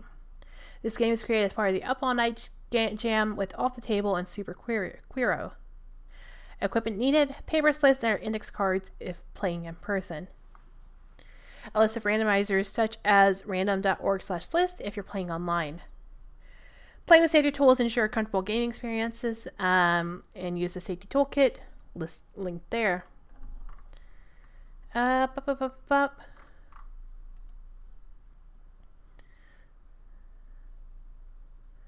this just goes through the setup and playing the game and ending play.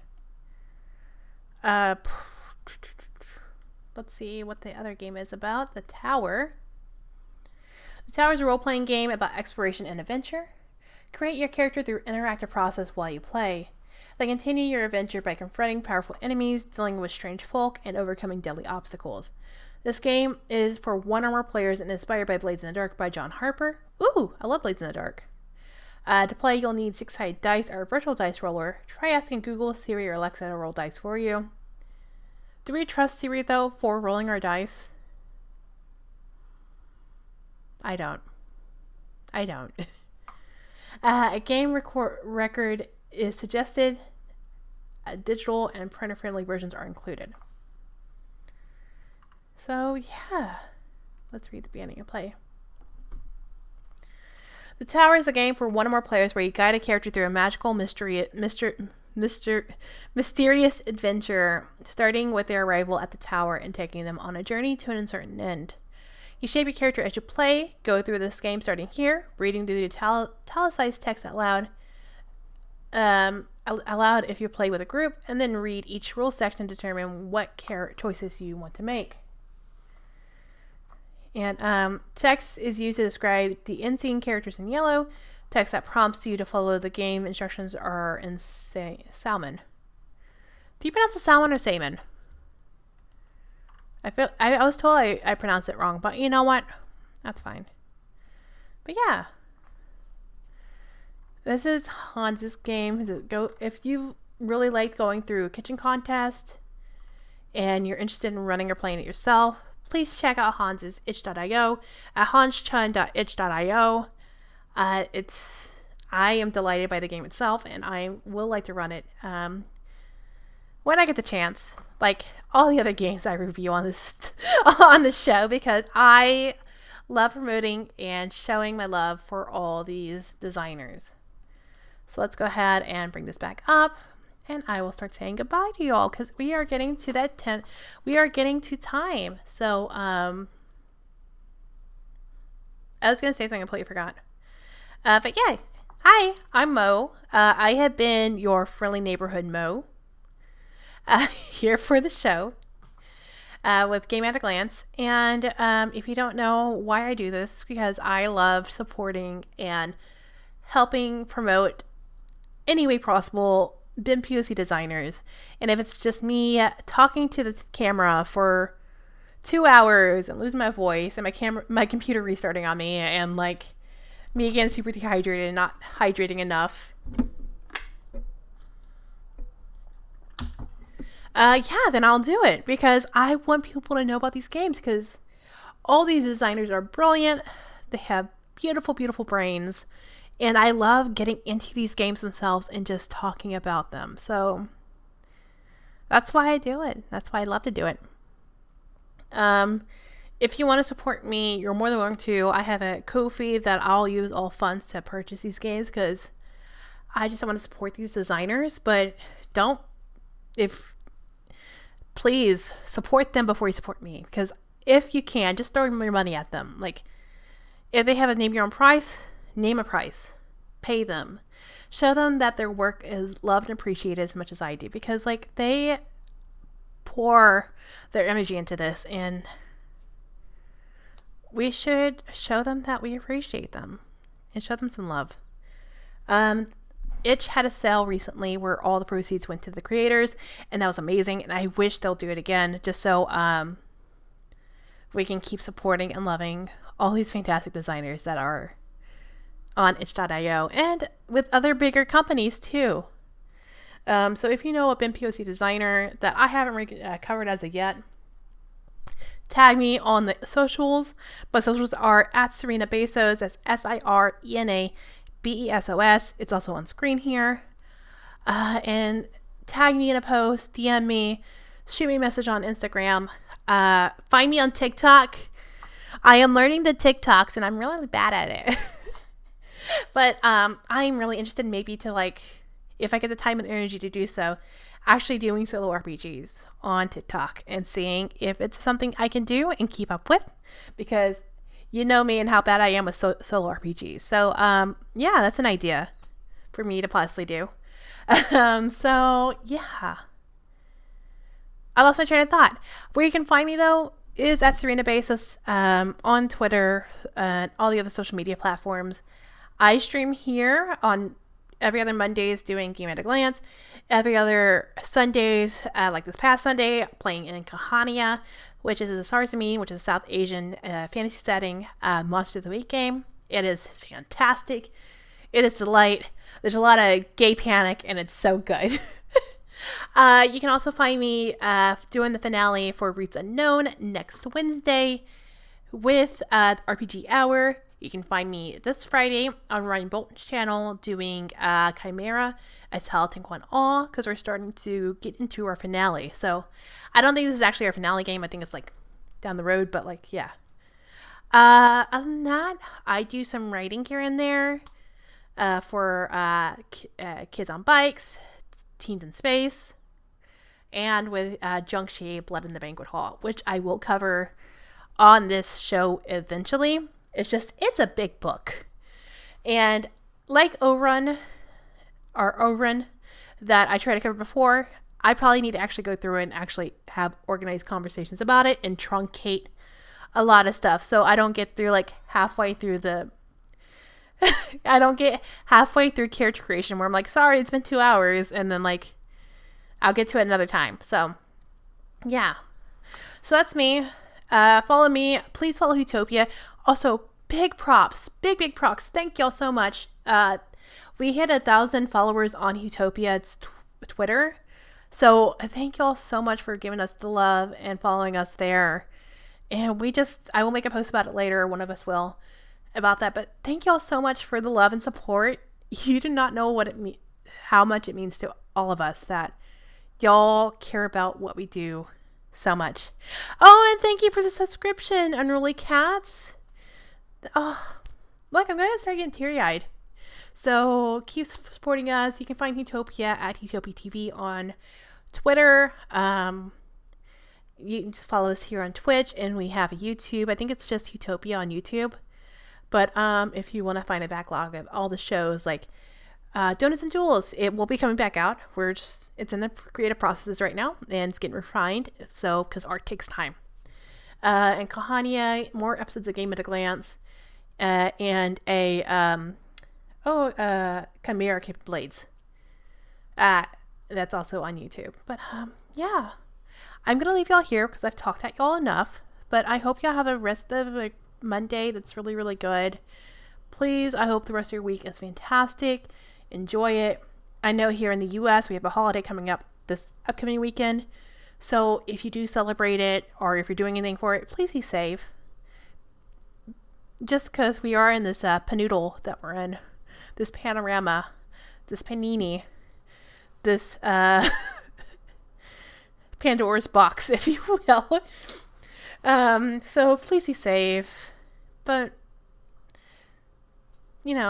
take care. Take care of yourself. Be kind to yourself. Much love. Hydrate. And we'll see you in the next one. Thanks so much for joining, and bye.